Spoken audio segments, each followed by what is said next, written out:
Good morning. This is the first of our plane talk for 2024. We are going to start out this year with the Council for a Strong America, one of our members, and they do some really great work, not only here in Colorado, but around the country. Today, we have Melanie Worley and Michael Cooke from the organization to talk to us about what is going on in their world. And so I'm going to just start right off. Tell me a little bit about your organization and what is Council for a Strong America?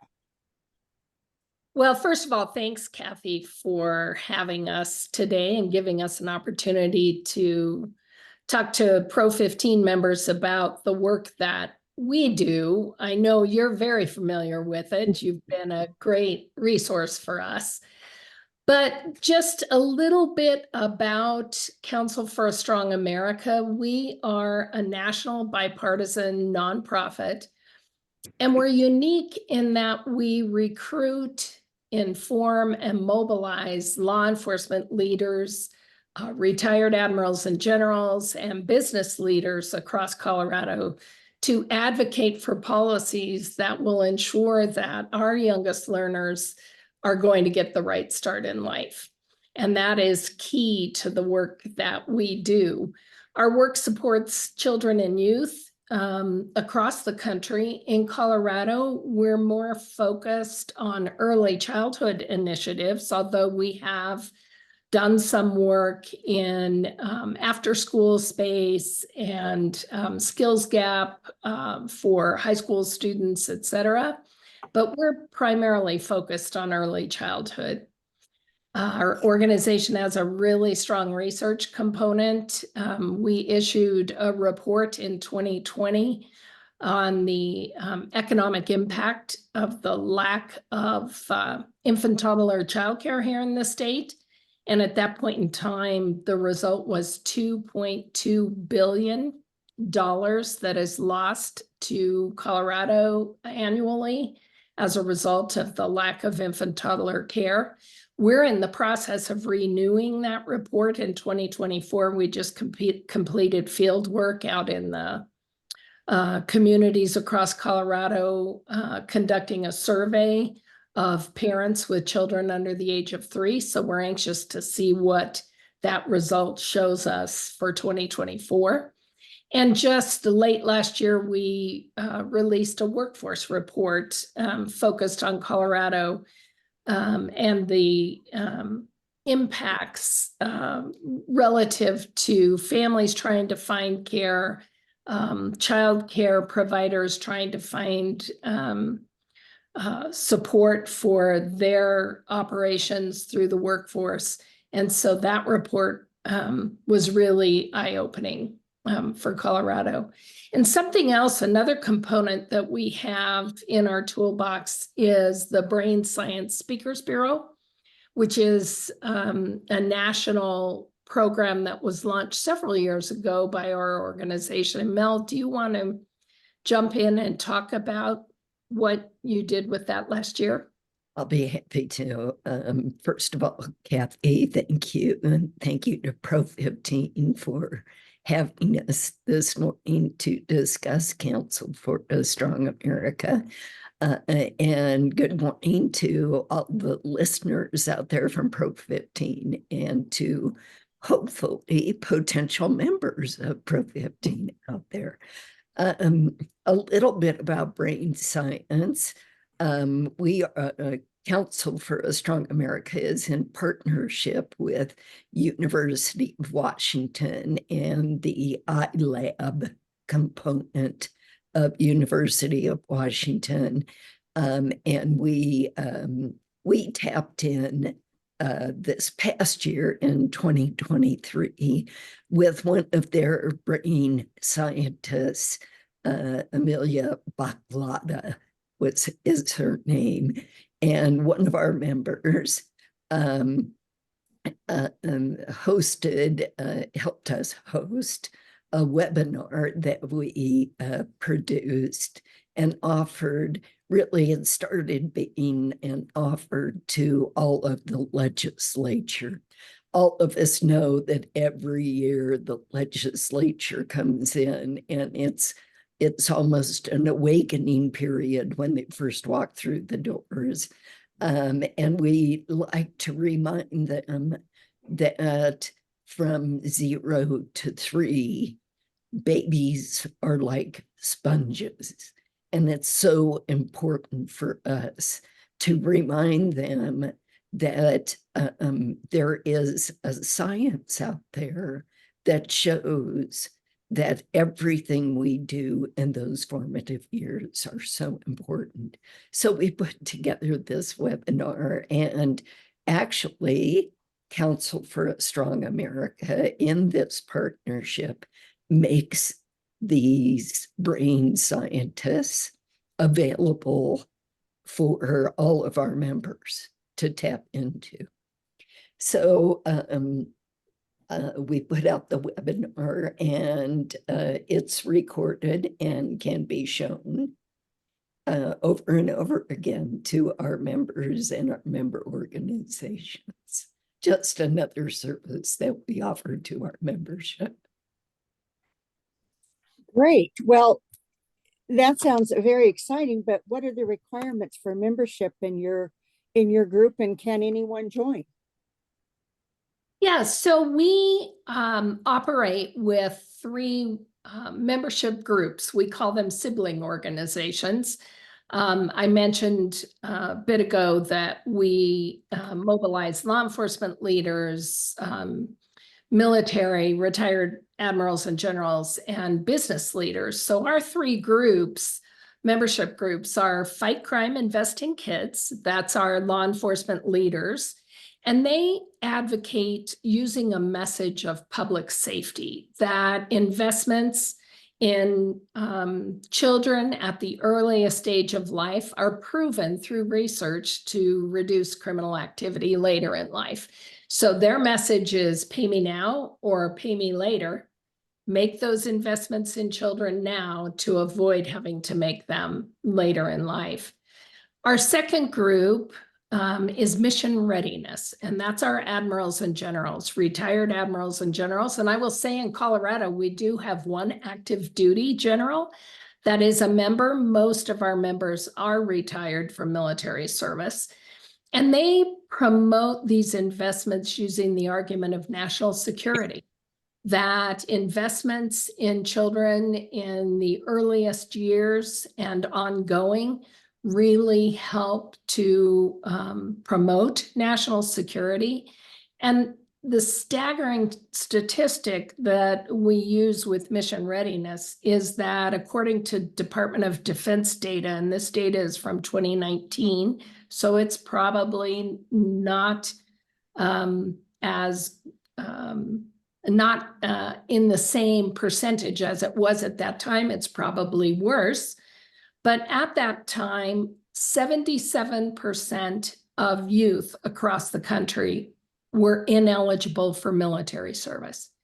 And they're ineligible for 3 reasons: obesity or health-related challenges, lack of a high school diploma or inability to pass the entrance exam for the military institutions, or a drug or criminal record. And so making those investments really helps to prevent those 3 things from happening. And our research bears that out. We don't advocate for anything that's not grounded in research. Everything we support is evidence-based.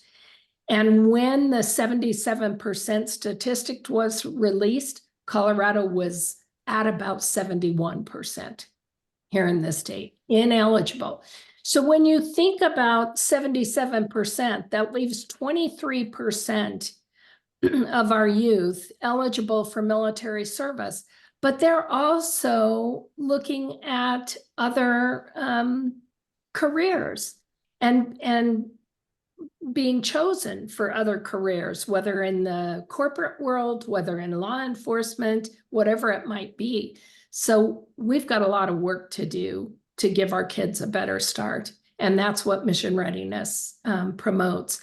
Ready Nation is our business leaders group, and they promote investments in children using the argument of a strengthened workforce and economy.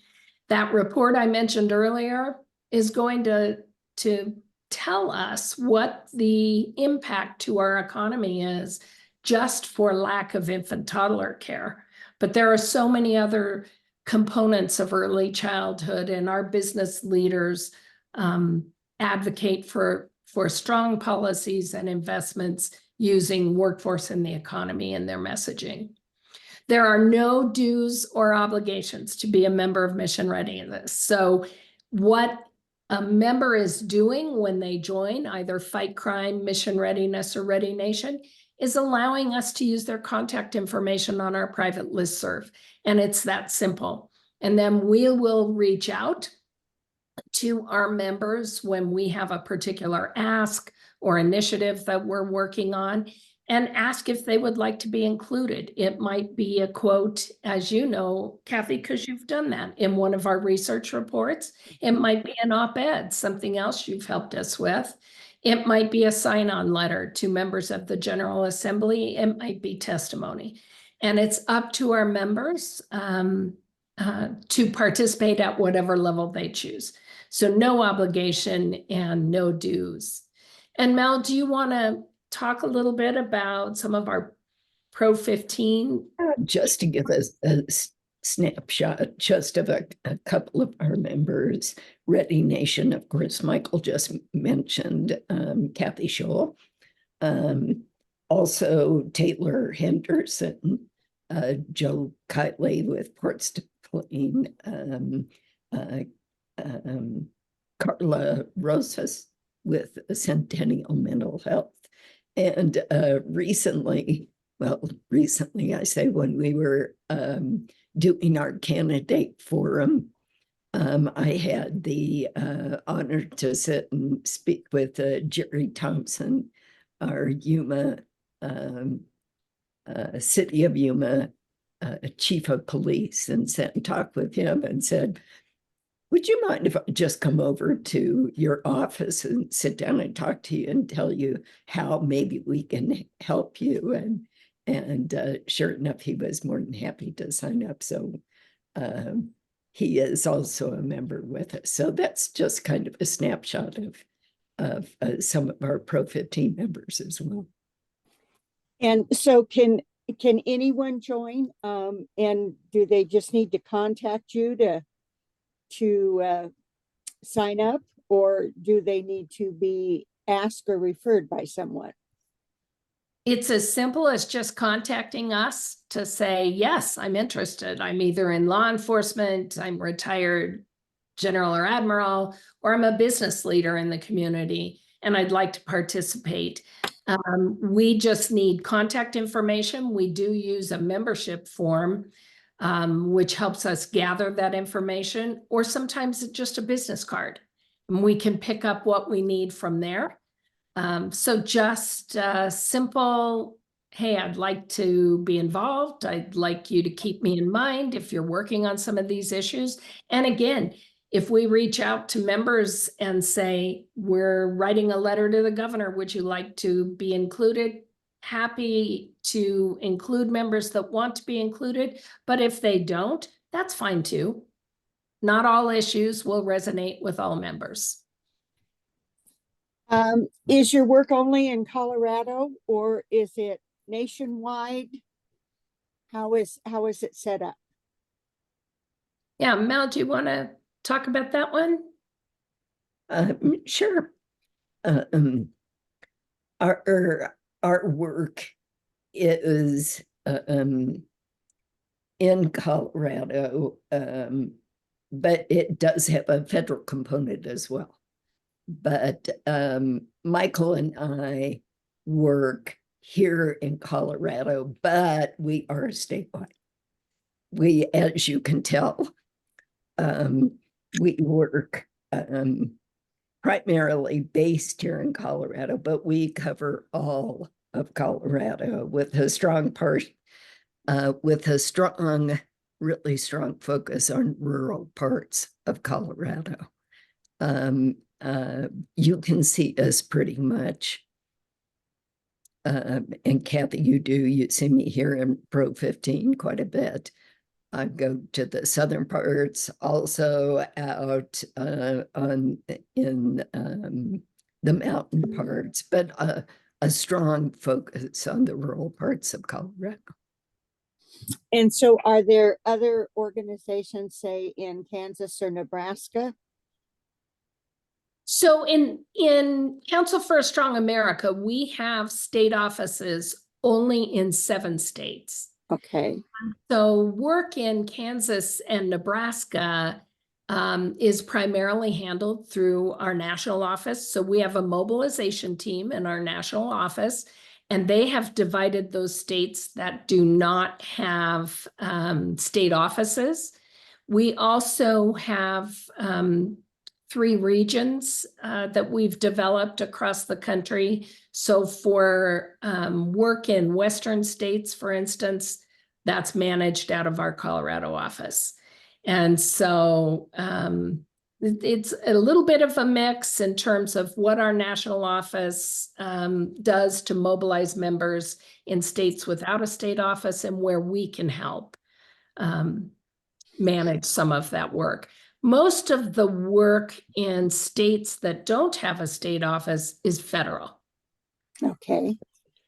But in states like California, New Mexico, Washington, we do have more of a state presence. And again, that work is managed out of the Colorado office.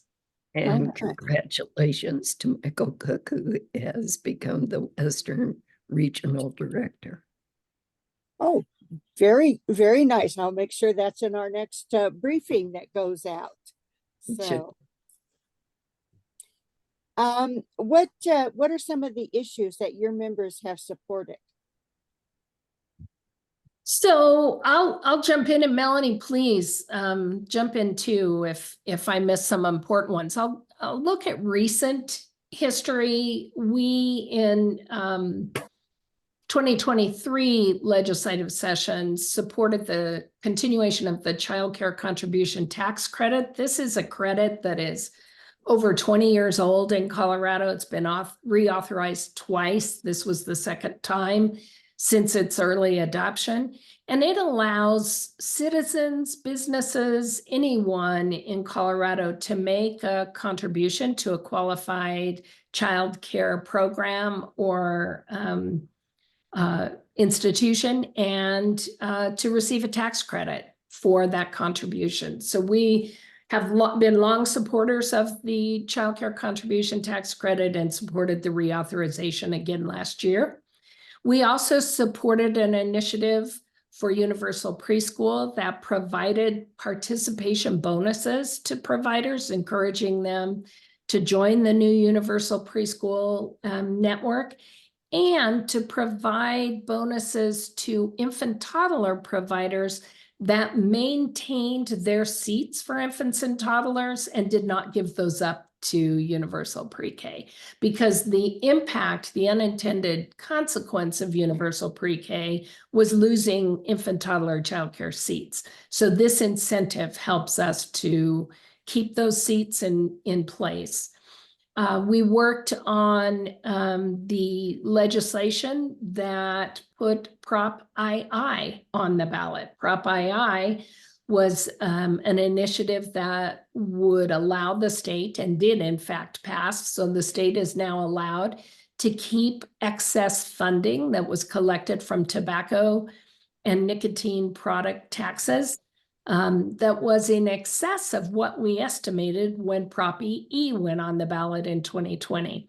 So we collected almost 24 million excess revenue, and Prop II allowed the state to keep that and put that back into preschool. So worked on the legislation to get it on the ballot, and then, as you know, worked on the ballot initiative to see it passed. We worked on universal pre-K from the very start to try to see that launched in Colorado, and also worked on full-day kindergarten, two of the governor's initiatives when he came into office that are now reality in Colorado. So if it has something to do with early childhood, we're going to be at the table. Going to be at the table. Well, I have known Melanie for several years. She was one of the original chairmans of Pro 15 and quickly joined us when she got involved with the council. But what are some of the reasons why your group feels a group like Pro 15 is important to you? Because you're not necessarily living out in the rural parts of our state, but you're still very involved in Pro 15. Yes, and Melanie, you should really speak to this because you've been such a long time member of Pro 15, and your work led us to engagement with the organization. So I'll ask you to jump in on this. Absolutely. Well, Kathy and I have worked, as she indicated, together on Pro 15 from the time that I became involved even as chair of Pro 15 way back when. We don't discuss how long ago that was, Kathy and I. But I come from a rural background. It's important to me and to our organization to keep our heritage alive as well. But the rural parts of our states are oftentimes childcare deserts. And it's really important that we address that issue. And we seek out those areas within our states, not only in Colorado, but all across the United States, making sure that we're not addressing just those metro area issues. It's very, very important that we're looking into children from all areas of our states. And that's one reason that we have been driven to the Pro 15 area as well. For me, it was an easy step. I come from Iowa. You know, there are a lot of childcare deserts in Iowa. Okay, ladies, we're coming to the end of our broadcast. Is there anything we haven't covered that you would like to cover at this point? Well, I would just say again, thank you, Kathy, first for this opportunity to speak to your members, but also for your engagement in our work and your help in engaging Pro 15 and a lot of important initiatives across the state in the last few years since you joined in 2019. We're pleased to be members of Pro 15 as well, and to be active in your work and in the organization, and just really appreciate the opportunities that you've provided. All right.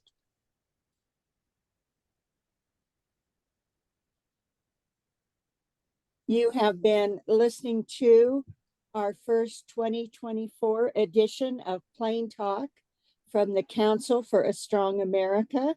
We encourage any of our other members to contact the office, and we would love to set up a similar engagement and conversation with you.